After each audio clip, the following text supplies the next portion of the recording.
Ya,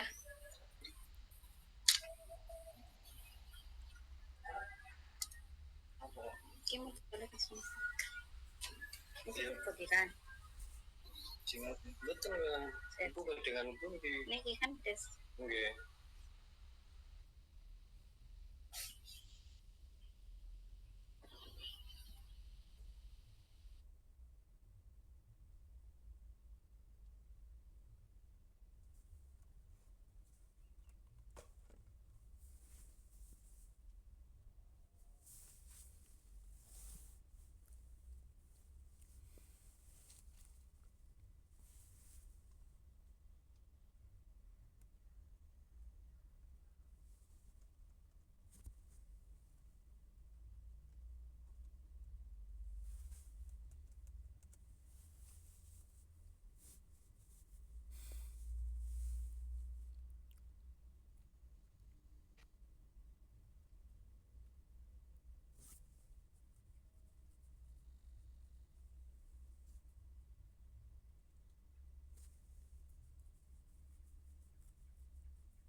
Ya, silakan.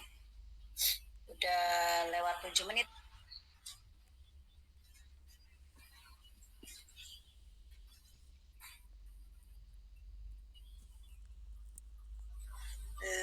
Ya Bunda, selamat sore teman-teman. Sore. Assalamualaikum warahmatullahi wabarakatuh. Waalaikumsalam. Minta izin hari ini kami kelompok 1 untuk berikan presentasi ya Bunda. Kita dengar kemarin. Sebelumnya teman-teman perkenalkan, ini untuk materi pada sore hari ini itu tentang prinsip perkembangan sosial anak. Di sini kelompok kami, kelompok 1, terdiri dari 6 anggota ya. Yang pertama Bu Yulia Citra. Maaf Bunda, ya. Yulia Citra, Rina Minawati, kemudian yang ketiga Bu Riza Solehah, keempat Bu Dwi Dianingsih, kelima Bu Betty Aryani, dan yang keenam Ibu Leni Rahmawati. Untuk pertama, ya, sebelum kita mulai untuk materi hari ini, mari kita berdoa sesuai dengan agamanya masing-masing dan keyakinannya masing-masing. Berdoa, kami persilahkan.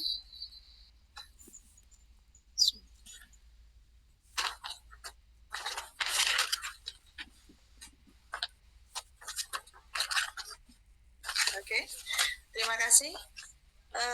Bu, silakan ke judul Bunda. Oh sudah ya. Ini kita mau menyampaikan tentang prinsip perkembangan sosial, ya. Kenapa perkembangan sosial anak ini harus ada prinsipnya ya Bunda? Karena memang untuk menunjang keberhasilan individu dalam hidup. Maka sejak kecil anak perlu menguasai berbagai kemampuan, terutama kemampuan sosial emosional yang baik, dan karena itu diperlukan prinsip perkembangan sosial anak. Oke, mohon maaf Bunda karena di sini cuacanya sedang tidak mendukung. Apakah suara saya bisa didengar? Bisa. Bunda. Oke, terima kasih Bunda. Oke, psikososial anak. Mungkin bunda-bunda semua, apakah ada yang sudah tahu apa itu psikososial? Mungkin ada yang mau bantu saya, apa itu psikososial Bunda?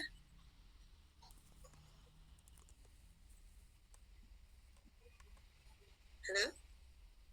Oke.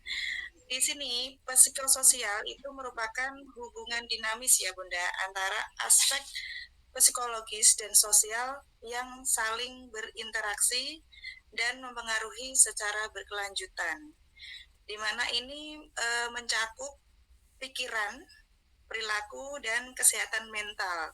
Dan ini sangat dibutuhkan sekali untuk anak didik kita ya Bunda, untuk anak-anak istilahnya seperti itu. Udah. Di poin pertama ini dijelaskan bahwa sebagai makhluk sosial, manusia membutuhkan manusia lain untuk hidup. Manusia itu adalah makhluk sosial ya Bunda. Jadi kita tidak bisa hidup sendiri. Jadi kita memang butuh orang lain untuk istilahnya berkesinambungan ya Bunda. Di antaranya adalah kita membutuhkan orang lain untuk saling berkomunikasi, bertukar pendapat, ya, karena memang pada dasarnya kita adalah makhluk sosial. Gitu. Untuk poin yang kedua, sebagai makhluk sosial pula, manusia mempunyai aturan-aturan tertentu yang ditaati dan disetujui bersama dalam mengatur kehidupan sosialnya. Ya, yang mana ini aturan-aturan tersebut ya teman-teman ini juga disebut dengan norma sosial.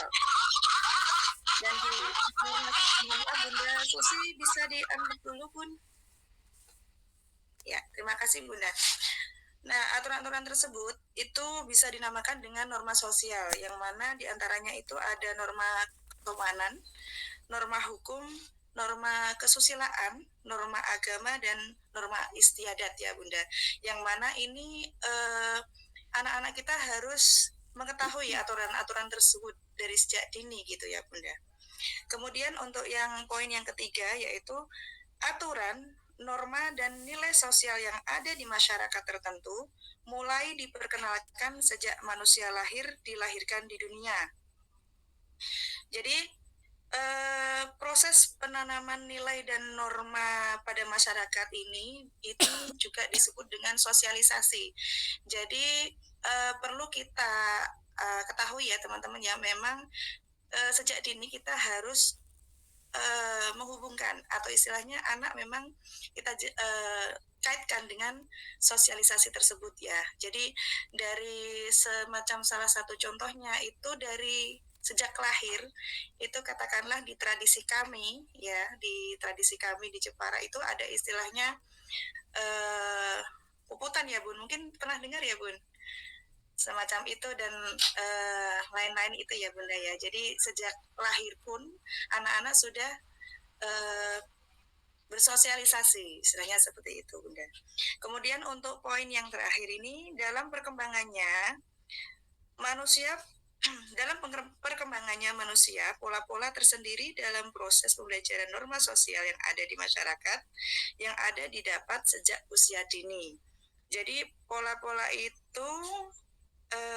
tersendiri itu dalam proses pembelajaran, istilahnya pola-pola tersendiri dalam proses pembelajaran norma sosial yang ada di masyarakat itu memang didapatkan dari usia dini seperti yang saya jelaskan tadi ya. Istilahnya untuk apa, pada dasarnya itu tadi poin utamanya adalah manusia adalah makhluk sosial dan itu pun harus ditanamkan sejak dini.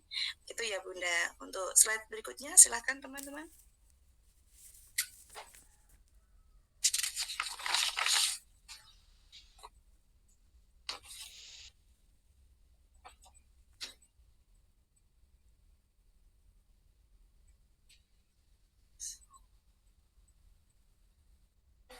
Ya, Bunda.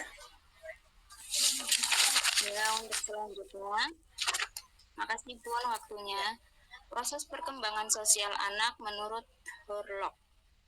Yang pertama, proses sosialisasi sebagai setiap kelompok sosial mempunyai standar bagi para anggotanya tentang berperilaku yang dapat diterima.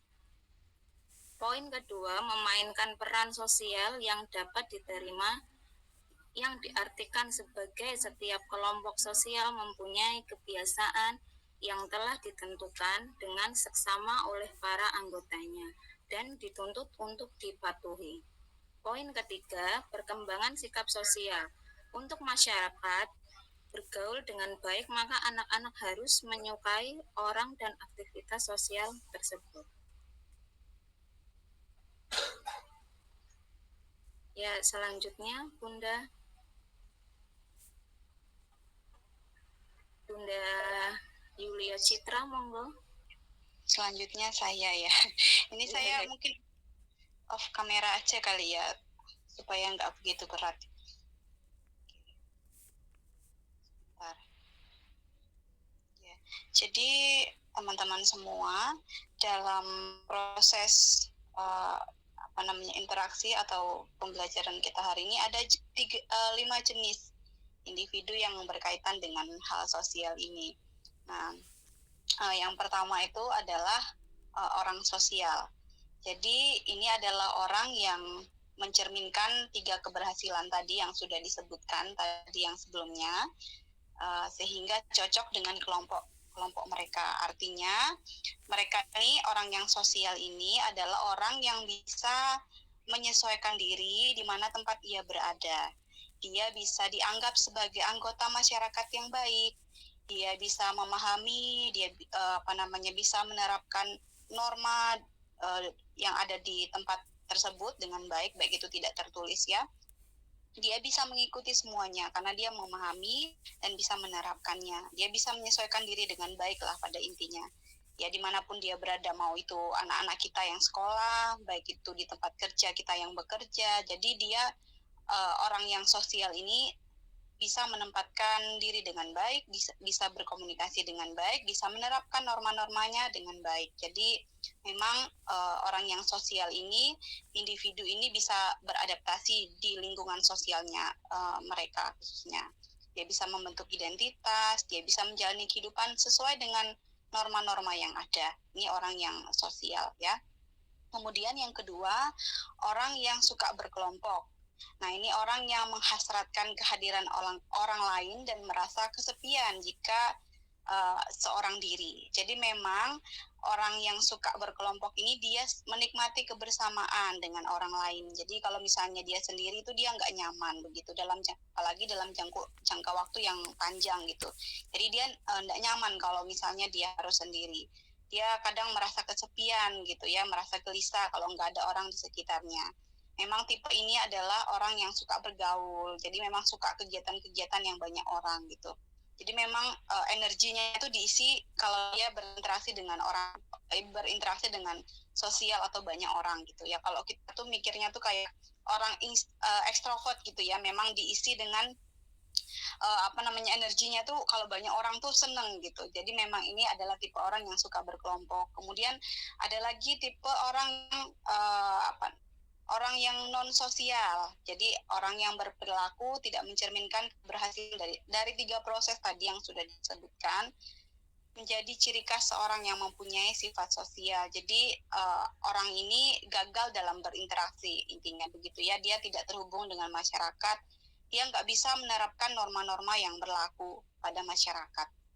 Kemudian yang keempat adalah orang yang tidak sosial atau unsosial, adalah orang yang tidak mengetahui apa yang dituntut oleh kelompok sosial sehingga berperilaku yang tidak memenuhi tuntutan sosial. Jadi mereka tuh sebenarnya alasannya karena mereka tidak tahu apa yang maksudnya mereka tuh tidak memahami ini sesuai nggak dengan masyarakat setempat seperti itu. Mereka tuh sebenarnya nggak bermaksud menentang norma, tapi karena mereka itu tidak memahami, tidak mengerti norma yang berlaku, atau mungkin karena kurangnya pengalaman sosial mereka, kurangnya pemahaman sosial mereka jadi dianggapnya tuh kayak orang aneh begitu ya teman-teman. Ya, jadi orang yang tidak sosial gitu. Misalnya di tempat kerja ada orang yang selalu kerja, tapi dia tuh enggak mau bergaul dengan orang yang ada di sekitarnya. Jadi dia pokoknya fokus kerja dari pagi sampai malam misalnya gitu, atau sampai sore gitu, fokusnya kerja. Dia nggak mau ngomong atau ngobrol di luar pekerjaannya. Nah, itu kan dia dianggap aneh sama teman-temannya begitu. Dia dianggap tidak sosial gitu. Nah, ini adalah orang individu yang unsosial atau tidak sosial begitu.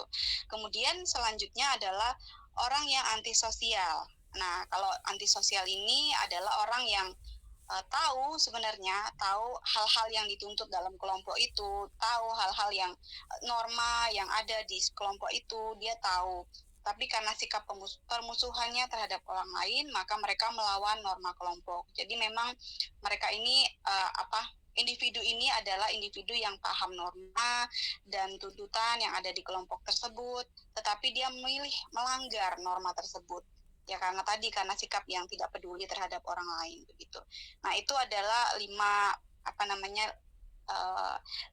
jenis individu yang berkaitan dengan hal sosial begitu. Selanjutnya Bunda.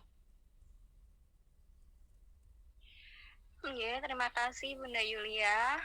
Untuk slide selanjutnya, perkembangan sosial dan kepribadian mulai dari usia prasekolah sampai akhir masa sekolah ditandai oleh meluasnya lingkungan sosial. Nah, ini biasanya kan anak-anak nih usia prasekolah kan biasanya dari KP nih, misalnya 2 tahun itu masih ditungguin ibunya gitu di PAUD desa itu biasanya. Nah, sebelum itu kan mereka hanya di rumah, mereka hanya ketemu dengan keluarga saja seperti itu, sama kakek, nenek mungkin, kalau itu pun kalau serumah gitu.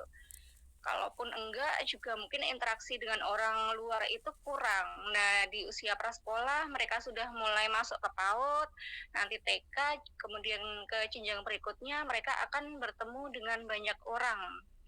Seperti itu, dia akan menemui karakter teman. Biasanya teman yang di rumah ada cuma 1-2 orang, di sekolah temannya banyak dengan karakter yang berbeda-beda, anak belajar dari situ.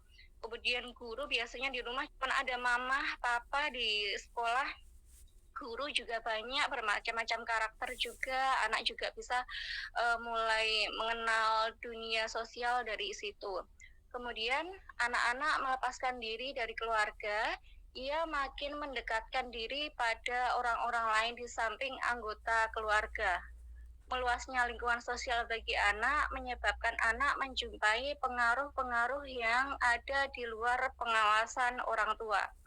Nah, ini anak sudah masuk di lingkungan sekolah nih misalnya, kemudian karena nggak ada mamahnya di situ, dia mungkin mencari perlindungan. Oh, di situ ada bisnya, ada gurunya, dia mungkin mulai menempel-nempel dengan gurunya, mencari perlindungan. Kemudian kalau dia sudah mulai bisa berinteraksi dengan temannya, bisa mencari teman, dia akan ini mungkin lebih nyaman dengan teman ini, seperti itu. Kemudian dengan bertambahnya usia, nanti sosial makin meluas, nanti misalnya di usia TKP itu mungkin sudah izin sama mamahnya, main sama temennya.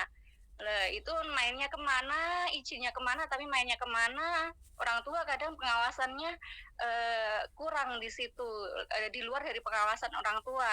Nah, itu juga menjadi perhatian. Kemudian perkembangan sosial anak mempunyai makna agar anak dapat beradaptasi, menyesuaikan diri dengan tuntutan sosial, dan menjadi pribadi yang dapat bermasyarakat. Nah, ini makna dari perkembangan sosial anak, kenapa kita harus mengajarkan, mendampingi anak untuk bersosial, itu yaitu karena kita ada di masyarakat, kita tidak bisa hidup sendiri, ya kita harus menjadi warga masyarakat yang baik tentunya, yang bisa diterima oleh masyarakat, yang sesuai, yang mengikuti norma dan nilai-nilai yang ada di masyarakat, seperti itu. Slide berikutnya, Bunda.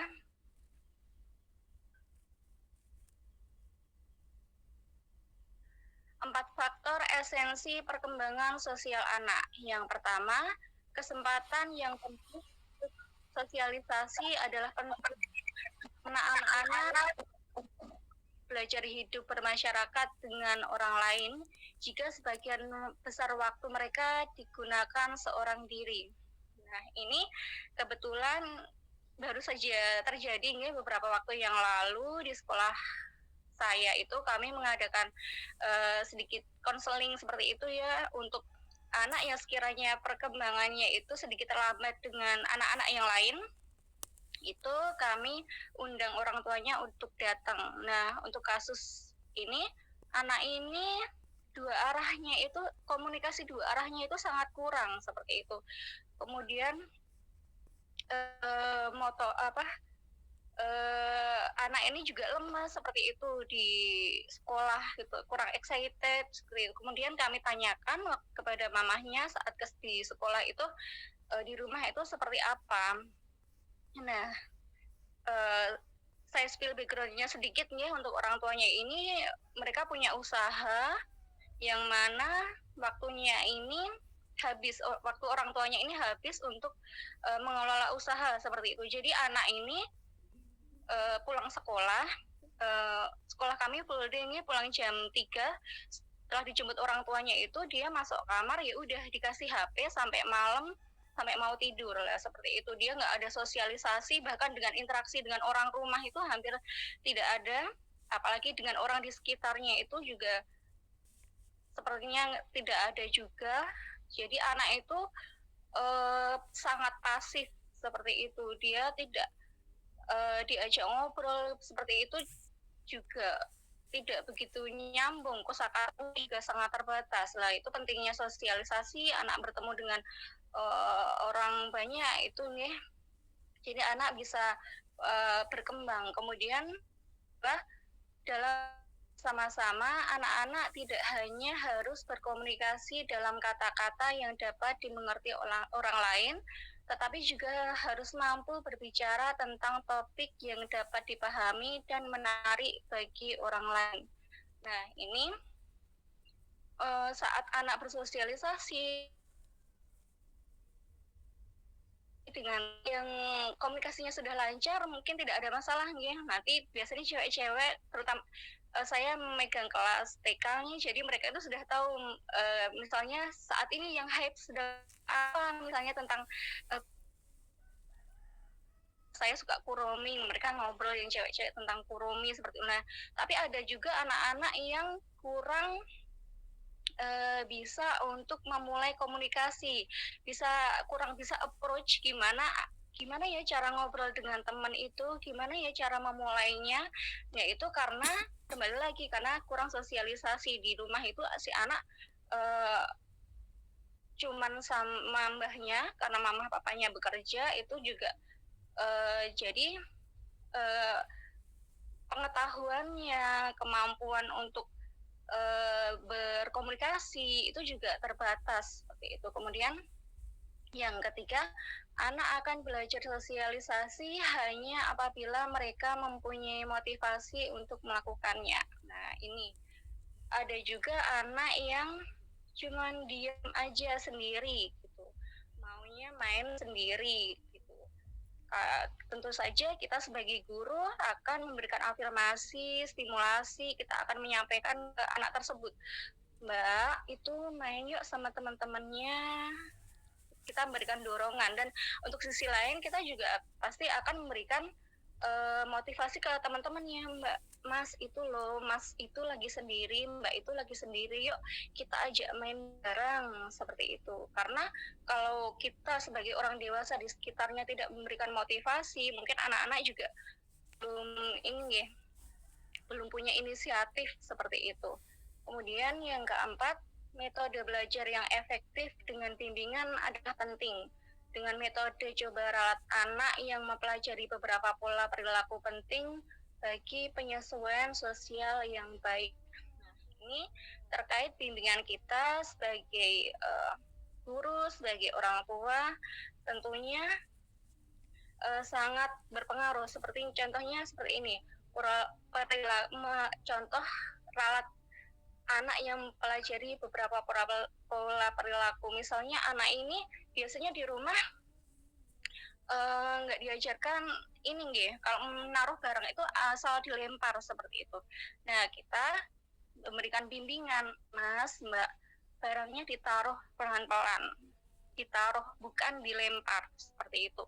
Atau misalnya tentang sopan santun juga, misalnya ada guru lagi duduk di situ tapi mereka langsung jalan tanpa bilang permisi, kita juga memberikan bimbingan, kita memberikan stimulasi, Mas, Mbak, ini ada Miss lo di sini, bilang permisi kalau lewat. Padahal kita sebenarnya juga sudah memberikan contoh, tapi anak-anak itu masih belum bisa secara mandiri melakukannya. Nah, itu bimbingan dan pembiasaan yang perlu kita tanamkan. Kurang lebih seperti itu, Bunda. Kembali kepada Bunda Leni.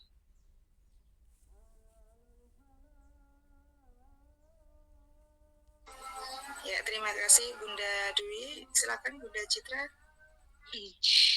Ya, Bunda, terima kasih untuk pemaparannya pada hari ini. Teman-teman, sebagai penutup bagi kita pada sore hari ini, dengan mengikuti prinsip-prinsip ini diharapkan anak-anak itu bisa bertumbuh jadi individu yang mau berinteraksi dengan baik, mau belajar memahami peran dalam masyarakat, serta mereka bisa membangun hubungan yang baik. Itu yang kita harapkan. Dengan mereka belajar sosialisasi, mereka bisa jadi pribadi yang baik dan bisa bermasyarakat. Jadi kedepannya mereka menjadi masyarakat yang baik pula. Dan itu harapan kita bersama-sama. Jadi pastikan anak-anak kita mendapatkan lingkungan yang positif, karena kita sebagai guru pastikan mereka mendapatkan lingkungan yang positif, dukungan emosional yang positif, berikan kesempatan kepada mereka untuk belajar berinteraksi di sekolah gitu, teman-teman. Jadi prinsip-prinsip yang sudah kami paparkan hari ini kiranya bisa bermanfaat bagi kita semua. Terima kasih, teman-teman.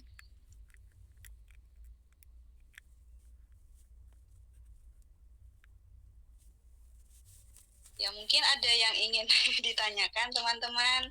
Ada yang ingin mungkin didiskusikan, mungkin ada yang mau sharing juga bagaimana pengalaman teman-teman dalam berinteraksi dengan anak-anak, dengan mengajarkan mereka prinsip-prinsip berinteraksi. Mungkin ya monggo Bunda Leni boleh memilih sih, sepertinya ini banyak ya.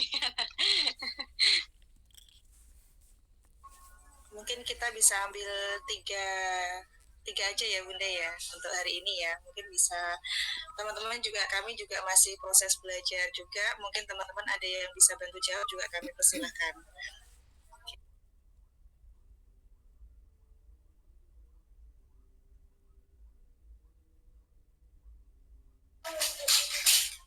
Tiganya dipanggil aja Bun, itu kayaknya mau bertanya mungkin. Silahkan.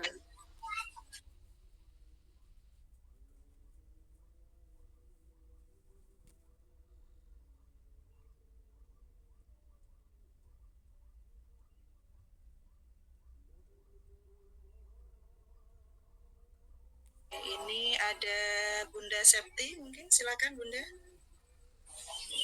Baik Bun, terima kasih atas waktunya. Saya ingin minta pendapat nih Bun. Jadi gini, di kelas saya itu ada satu anak yang untuk bersosialisasi itu bagus Bu sebenarnya.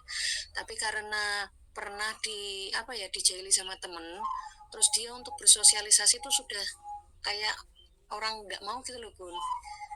Terus seperti orang menyendiri gitu. Padahal saya juga sudah mulai pendekatan. Saya tanya kenapa kok sekarang jadi pendiam, nggak mau bergabung sama teman-teman. Saya bilang gitu. Katanya saya dinakali sama anak itu Bu gitu. Terus saya pertemukan dua belah pihak. Ternyata ya untuk kedua belah pihak itu ya sudah bermaaf-maafan gitu. Maksudnya saya suruh ajak bermain lagi, sosialisasi lagi, ngobrol sama, interaksi sama temannya. Si orang yang sudah trauma gitu, takutan. Jadi kalau ada anak yang ngusilin dia itu ada di situ, anak itu terus tidak mau mendekat, terus jadi menyendiri, diam saja seperti itu. Nah, mohon bantuannya teman-teman, siapa tahu ada yang bisa berpendapat. Oke, terima kasih Bunda Septi. Ini berkaitan dengan anak yang tadi diganggu, terus akhirnya dia kurang percaya diri ya Bunda ya. Akhirnya dia tidak mau, istilahnya ngambek, tidak mau bersosialisasi dengan temannya ya. Mungkin dari teman-teman semua ada yang bisa bantu jawab apa yang disampaikan Bunda Septi? Silakan Bunda. Bunda Widi mungkin?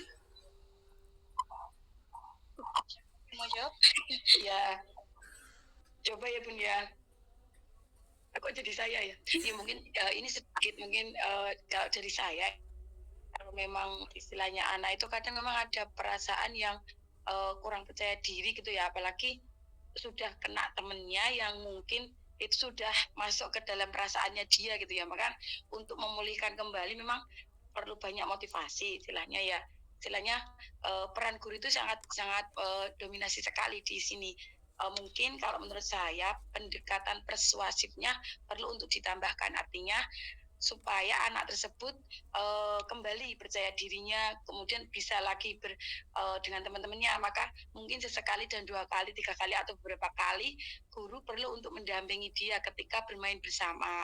Jadi keberaniannya biar tumbuh lagi gitu loh. Misalnya saat istirahat mungkin dia menyendiri atau nggak mau itu, jadi kita sebagai pendidik bisa untuk meluangkan waktu sebentar untuk sekedar menemani supaya dia mau untuk bersama dengan temannya yang lainnya itu, termasuk juga teman yang mungkin pernah membuat luka ya, istilahnya pernah yang ditakuti tadi atau yang jadi trauma dia gitu. Jadi istilahnya jadi penengah kalau menurut saya sebagai gurunya itu.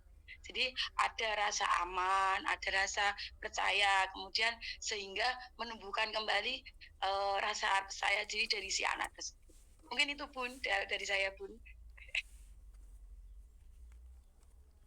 Ya, terima kasih Bunda Widi. Ya, yang jelas kita mungkin dari versi saya juga nggih sepaham dengan apa yang disampaikan Bu Widi ya, Bu Septi ya.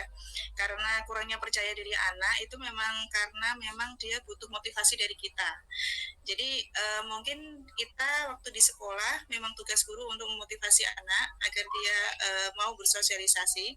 Artinya mungkin kalau misalnya awalnya itu tadi seperti yang disampaikan Bunda Septi ya, awalnya dia bagus untuk bersosialisasi, tapi karena dijahili temannya, jadi akhirnya dia terus menyendiri. Nah, mungkin bisa di cross check awal mula dari permasalahannya itu, akar permasalahannya itu di mana.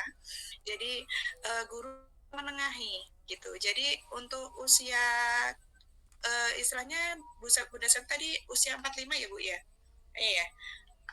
Usia 45 istilahnya dia kan masih tahap belajar mengontrol sosial emosinya ya Bunda. Jadi memang butuh arahan, butuh pendampingan dari kita untuk mengarahkan dia bagaimana cara mengolah sosial emosinya. Itu mungkin yang bisa saya sampaikan Bu Septi. Mungkin teman-teman ada yang mau menambahi, tambah satu lagi untuk menanggapi pertanyaan dari Bu Septi mungkin. Kalau tidak ada, saya lanjut pertanyaan yang sesi pertanyaan yang kedua ya, Bunda. Oke, tidak ada ya, tidak ada yang menambahin lagi. Sepakat dengan apa yang kami sampaikan ya, Bunda? Oke. Ya, untuk yang pertanyaan kedua, silakan Bunda Maftuhah. Iya, Bun, terima kasih atas waktunya. Saya mau sharing saja ya, Bun. Bagaimana ya cara kita untuk memberikan pengetahuan kepada anak agar anak itu tidak memilih-milih teman. Kebetulan saya punya anak didik itu milih teman ya satu-satu itu terus. Kalau teman yang satu itu nggak berangkat, dia nggak mau bersosialisasi sama teman yang lain. Mohon penjelasannya, Bun. Terima kasih. Terima kasih Bunda Maftuhah. Mungkin teman-teman ada yang mau menanggapi dengan yang disampaikan Bu Maftuhah? Silakan. Ada yang mau menanggapi Bunda? Mungkin teman-teman kelompok 1 bisa bantu saya untuk menjawab Bunda? Oke, saya bantu ya Bunda. Oke, silakan Bunda Rina. Kalau dari saya untuk menanggapi itu sebenarnya itu adalah hal yang normal ya Bun. Kalau misalnya ada anak kita yang milih-milih teman dan itu juga proses sebenarnya. Jadi untuk saat ini memang kita tidak bisa memaksa anak kita untuk kamu harus berteman dengan semua orang, itu tidak bisa karena memang mereka ada tahap dan ada prosesnya memang. Dan mungkin kayaknya kita juga pernah kemarin dijelaskan tentang hal anak-anak yang memang memilih teman, itu ada kasus juga seperti itu yang kemarin juga sempat disampaikan beberapa teman kita juga. Kalau dari saya mungkin lebih kepada mengajarkan nilai-nilai empati aja sih sepertinya. Ya, mungkin seperti itu sih Bunda. Kalau saya seperti itu, ya kita harus menerima anak-anak yang seperti ini karena memang mereka ada tahapannya. Kemudian kita perlu ajarkan mereka nilai empati, nilai keberagaman, supaya mereka bisa bersosialisasi dengan baik. Jadi memang tidak bisa dipaksakan untuk anak-anak yang memilih-milih teman seperti itu. Atau mungkin di kelas kita bisa mungkin pas di kelas, kegiatan di kelas, kita bisa memberikan aturan bermain, bisa kita suruh mereka memilih temannya atau kita pilihkan juga boleh sebenarnya. Jadi mereka biar bisa juga berteman dengan yang lain. Mungkin begitu Bunda. Terima kasih Bunda Citra. Bagaimana Bu Maftuhah? Ya Bun, cukup. Terima kasih Bun. Iya, sama-sama Bunda. Menambah ya Bun, intinya apa yang disampaikan Bunda Citra itu permasalahan yang Bunda Maftuhah sampaikan itu masih tahap wajar ya. Istilahnya kan memang anak tersebut masih tahap proses. Jadi memang kita sebagai guru yang berperan untuk istilahnya menjelaskan, mengarahkan ya. Ini teman kita, temannya itu tidak hanya satu misalnya. Ini semua ini temanmu. Seperti saya pribadi ya Bunda di lembaga di kelas saya, mesti ini sharing ya Bun. Mungkin bisa kalau misalnya bisa dipakai silakan ya. Kalau di saya itu memang ada ini Bu, ada setting, maksudnya ada aturan di awal. Kita menegaskan bahwa kita semua ini teman. Gitu. Kita harus saling tolong menolong. Misalnya teman kita butuh bantuan, ayo kita bantu, istilahnya seperti itu. Jadi ya dengan aturan tersebut, dia malah kalau temannya ada yang tidak masuk, itu semuanya pada tanya, ini sakit Bun, ini sakit. Jadi tidak terus langsung menyendiri, terus mencari hanya satu temannya itu saja, tidak. Gitu. Jadi ini sekedar sharing ya Bunda. Kita karena anak itu tahap proses, jadi mungkin lebih kita ini ya, itu tadi memotivasi, diarahkan itu saja. Karena memang dalam mengolah sosial emosinya itu ya dalam hal bersosialisasi juga karena dia kan baru tahap perkenalan itu tadi. Jadi memang tugas kita yang untuk mengarahkan, dan itu pun kalau misalnya sudah kita arahkan pun belum ada kemajuan, kan harus kita pantau juga ya Bunda. Mungkin kita bisa komunikasikan dengan orang tua. Maksudnya kita tanyakan untuk lingkup di rumahnya itu sebagaimana. Bisa jadi juga Bun, kalau di rumah itu mungkin anaknya itu tidak boleh berbaur dengan orang lain, jadi hanya orang-orang tertentu saja yang dia kenal. Jadi kalau selain orang itu tidak mau, itu bisa jadi juga seperti itu gitu. Jadi kita dari kita dulu, kalau misalnya kita arahkan tidak ada perkembangan, kita komunikasikan dengan orang tua, kita telusuri dulu dari lingkungan keluarganya itu bagaimana, baru mungkin kita solusinya kalau memang tidak ada perkembangan lagi, mungkin bisa diadakan parenting itu ya Bunda. Kayaknya seperti itu. Oke Bunda Leni, terima kasih. Oke, untuk selanjutnya pertanyaan yang ketiga ya Bu. Silakan Bu Mujayana. Terima kasih Bun untuk waktunya. Yang mau saya tanyakan yaitu bagaimana cara Bunda untuk menghadapi anak yang memang di sekolah itu memang tidak mau berinteraksi dengan teman dan juga tidak mau bersosialisasi. Dari awal masuk sekolah itu anak itu memang sering menyendiri. Terus ketika kegiatan di luar kelas maupun di dalam kelas, dia itu tidak pernah mau bergerak. Dia hanya duduk diam. Terus kalau seandainya ada kegiatan ice breaking atau kegiatan permainan yang lain, dia itu kalau berdiri itu hanya berdiri saja, tidak hanya senyum-senyum. Itu bagaimana Bunda cara mengatasi anak yang seperti itu supaya dia mau bersosialisasi dengan teman sekelas? Terima kasih Bunda.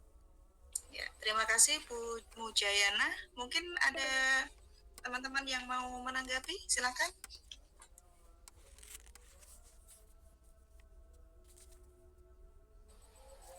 Bu Citra, Bu Betty, Bu Dwi, silakan. Boleh menanggapi. Oke. Ya. Ya, untuk hal itu mungkin kita perlu tanya dulu kenapa kok tanya kayak gitu, kenapa dia berperilaku seperti itu, ada apa, apakah ada mengganggu, ada hal-hal lain, mungkin ditanyakan dulu kenapa. Kemudian setelah kita tahu alasannya, kita perlu bangun trust. kepercayaan. Jadi kita perlu bangun kepercayaan dulu antara kita dengan dia, karena dia ini kan baru ya, maksudnya baru berpisah baru berpisah dari orang tuanya, dari orang yang dia percaya gitu. Perlu kita bangun kepercayaan dulu antara saya dan anak ini, antara kita dengan anak ini. Memang kan ini prosesnya juga nggak gampang. Ada anak-anak kami yang juga seperti ini, nggak gampang. Jadi satu gurunya memang spesial untuk anak ini ya begitu, karena memang dia sangat sulit sekali berinteraksi. Jadi memang kita sebagai gurunya memang harus banyak-banyak berkorban begitu untuk anak ini begitu ya, karena memang perilakunya berbeda gitu dari yang lain. Yang lain bisa bersosialisasi, tapi yang ini tidak bisa begitu. Jadi memang perlu membangun kepercayaan terlebih dahulu. Setelah itu, kalau anak itu percaya sama kita, nanti kita bisa kasih dia motivasi, kasih dia semangat, begitu. Pasti bisa kalau anak itu sudah percaya sama kita. Begitu, Bun. Oke, terima kasih Bunda. Mungkin bisa diterima ya Bu Mujayana. Bisa di... Oke. Mungkin Bunda mau menambahkan. Ya. Terima kasih Bunda untuk sesi tanya jawab. Tadi sudah ada 3 pertanyaan, dan karena berhubung waktunya sudah mau selesai ya, dari kami kelompok 3 bukan sekian. Kelompok 1 Bun. Kelompok 1 ya. maaf Bun. Gagal fokus. Ya, kelompok 1. Kami cukupkan sekian ya Bun. Wassalamualaikum warahmatullahi wabarakatuh. Institusi untuk bisa menanggapi dari paparan kami dan sesi tanya jawab tadi Bunda. Mungkin ada tambahan dari Bunda Lucy. Terima kasih Bun. Ya, terima kasih atas presentasinya, cukup menarik ya, dan cukup interaktif juga.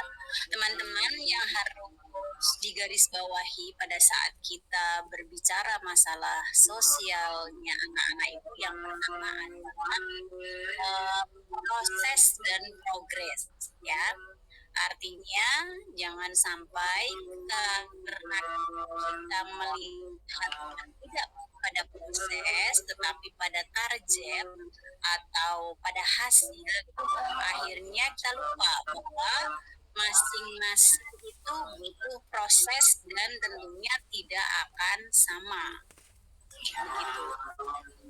Jadi pada saat ada kesulitan atau ada perilaku sosial yang terkutip menurut kita atau menurut kebiasaan di lingkungan atau barangkali menurut definisi sosial secara para pakar itu, anak-anak kita mengalami masa-masa tersebut. Saya sepakat bahwa itu adalah hal yang normal ya, itu fitnya anak-anak dalam melakukan perkembangannya. Nah, kenapa kemudian ada anak yang sifat kan tadi kasus sosialnya berbeda-beda ya, itu wajar. Nah, jadi anak juga itu perlu dikenakan yang namanya tantangan hidup gitu, karena setiap tantangan hidup itu akan memiliki arti yang berbeda bagi keberlangsungan kehidupan sosial si anak. Pada saat anak tidak mengenal tantangan, dia tidak akan pernah tahu bagaimana hidup itu bisa diraih. Itu bukan dengan segala sesuatu yang lurus-lurus aja gitu ya. Jadi dia akan tumbuh menjadi anak yang tidak peka terhadap kondisi sosial di sekitarnya, atau bahkan tadi ya sampai ke antisosial. Itu bisa berbahaya. Orang-orang yang non sosial, yang tidak sosial sampai ke antisosial itu kan pada hakikatnya kan tidak menerima keberadaan aturan main di dunia sosial di luar diri mereka gitu kan ya. Nah, kenapa sampai seperti itu? Karena barangkali ada kesalahan proses sosial pola asuh yang dilakukan oleh orang-orang dewasa di sekitarnya. Maka kasus anak yang bertengkar, anak yang mengatakan aku tidak boleh berteman sama si A, B, dan C, atau barangkali ada tadi kasus anak yang kalau bahasa Jawanya orak kena kecentok gitu ya, nggak bisa kesenggol begitu, itu natural ya, pasti kita akan ketemu dengan yang seperti itu. Jangankan anak-anak, orang tua aja sampai kita segede ini nih, sedewasa ini tuh ada kan ya, ada. Makanya ya dimaklumi sebagai bentuk daripada proses bersosialisasi ya. Nah, yang perlu digarisbawahi lagi, sekali lagi, kita sebagai guru itu sifatnya adalah sebagai pendamping, kemudian memberikan stimulasi yang tepat, pola pengasuhan dan pendidikan yang tepat. Ingat, tidak berbicara target hasil terlebih dahulu, tapi utamakan prosesnya terlebih dahulu gitu. Sehingga apapun nanti bentuknya gitu ya, usaha yang penting usaha terbaik kita yang kita saya setuju ya dengan para yang tadi memberikan pendapat gitu. Hal-hal sedemikian itu akan selalu kita temui di setiap proses kehidupan bersosial dan bermasyarakat. Begitu ya teman-teman. Nah, perlu diberikan penguatan. Tadi ada bundanya yang bilang, anak ini kita berikan pengertian. Itu betul, sangat betul sekali ya. Jadi anak perlu juga diberikan pengertian, diberikan pengetahuan kalau di sekitar kita itu tidak semua orang itu sesuai dengan ekspektasi kita gitu. Ada banyak orang lain yang memiliki kelebihan atau bahkan mungkin dianggap kekurangan di luar ekspektasi kita sebagai seorang personal secara pribadi. Ini penting banget loh gitu. Ini penting banget gitu. Nah, kalau anak-anak ini dikasih pola pengasuhan agar dia selalu bisa mengerti kondisi di luar dari diri pribadinya, dia akan belajar menjadi anak yang berusaha menempatkan segala sesuatu dan melihat segala sesuatu dari sisi positifnya. Sama tuh seperti tadi yang tindakan stimulasi, melihat dari sisi baiknya si anak gitu ya.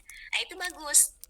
Karena kan yang bikin kita menjadi antisosial, tidak sosial, dan non sosial itu sebenarnya apa? Sudut pandang atau pola pikir yang negatif gitu ya, sehingga melahirkan perilaku yang negatif pula.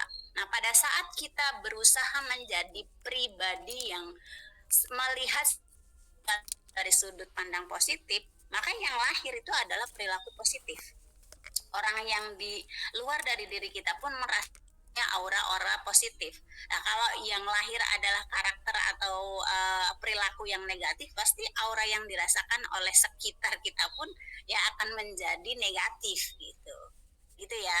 Itu yang perlu ditanamkan. Ingat, anak-anak kita saat ini berada di masa di mana dekadensi moral ya, yang berhubungan secara garis lurus akan berhubungan dengan sikap bersosial itu terjadi dekadensi yang luar biasa.